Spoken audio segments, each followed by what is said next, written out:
Okay, last but not least, pitching final, we have Jack, Katrina, and Sumaiya. Okay, so our opening sequence is called Outcast. It's a fantasy real-life drama that follows the story of a girl called Sam, who for the past few years has been dealing with a gender identity crisis. So after a while, it's built up because she goes through the local forest, which we'll be using Haggiston for. She meets a witch and a wizard who are collecting supplies for potions and rituals. Eventually, after a while, she opens up to them. She asks for a favour, and they perform a ritual which changes her to what she wants to be. So our main inspirations were J.K. Rowling's Harry Potter, as it mainly focused around the magical side and how it was escape from reality.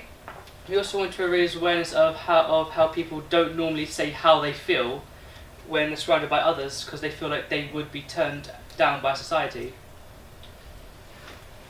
It is common in the media you see stories of transgender men transforming into women rather than women transforming into men. Therefore, our opening sequence is intended to show that women can have the same freedom as men to embrace themselves and who they are. We have planned everything for our mise-en-scène. For sound, we are going to have a contrast between diegetic and non-diegetic sounds. An example of a diegetic sound is going to be the song The Greatest by Sia. The reason for this is because as our narrative is about raising awareness of transgender lives mattering, Sia is given a similar message, which is gay lives mattering and being proud of who you are. For our locations, we decided mostly to do it at the Matalan in Dalston, cause they're in the shopping, and then there's Sam looking at the man section while her friend Lily is shopping in this women's section. And for the costumes, hair and makeup, for Sam, we're gonna have her a tomboyish time of costume, since she feels more comfortable. However, Lily's gonna contrast with her with all the makeup, flowy, flowery stuff.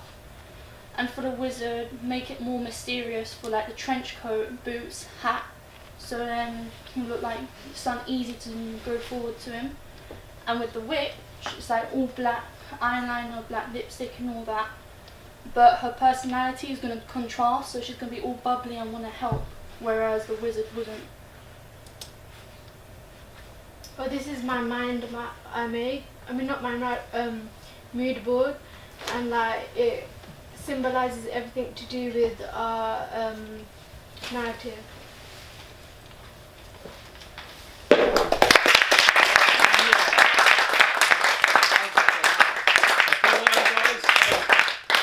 Any questions from the floor before I ask the questions myself? Bain.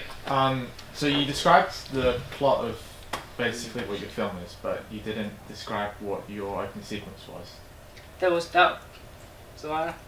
Because you're the one who decided to come up with this. No, actually, all of us. There's many Sumaiya who thought about the transition. Right, so. So what Bailey's asking, and it's a valid question, so you get a 90-minute film, just talk us through what you envisaged for those first 2 minutes. So the first 2 minutes which you're going to film, how will it start off? I take it it's set in this Matalan, so two people are shopping, and then what occurs? They're shopping, and then we're going to have a bit where Sam is walking alone, and then that's when she goes to the forest, and then she sees the witch and the wizard, and then she talks to them about her problems, and then she asks them to help her, and then they do this magical stuff, and then at the end it's just going to be blanked out, like a cliffhanger, and that's where we're going to end our sequence. Mm-hmm. I think you might struggle to get all of that in to 2 minutes, so it might end up you only do a segment of that, whether it be the shopping scene or whether it be the walking through the woods and meeting this mysterious person type scene. Because when you actually start scripting it and stuff, I think you'll realise that 2 minutes isn't quite enough time to get all that in. But I do really like the concept regardless. Any other questions? Yeah. About the permission for the Matalan thing. do you have do you have to get permission to film in there, or is it? Yeah, we are going to. Oh, okay. Yeah, you do have to get permission. That's a good point for everyone, and one that you will come to when you are trying to film in places. You do have to get permission. CJ and Stephen.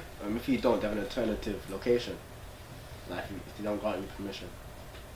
We'll probably place it in like the park bit, because that means that when maybe her friend and her's going to split up, that's when Sam goes into the forest. Yeah. Don't you think it's a bit hard to control the variable of the park? Why are you so caught up on the location today? Like, it might be raining for quite a bit, or it might be muddy in there, so it might be hard to. Yeah, but I think rain would probably add to it, really, wouldn't it? If it was raining, it would add to that sort of like mysterious imagery. Sorry, I'm speaking for you guys now. Although if you do film when it's raining, then you need to have a big umbrella for this kind. Any other questions, Patrick? Do you have like any ideas of what type of shots you're gonna get, or like point of view shots, whose perspective is gonna be from, stuff like that? I think some of it's going to be from Sam's point of view, like when she sees the witch and wizard.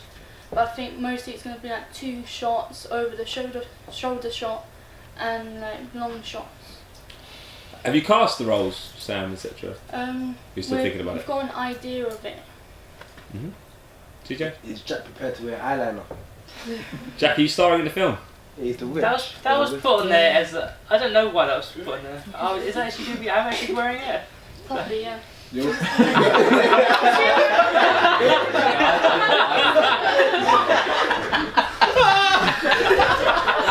I think you make a great one. Alright, any other questions?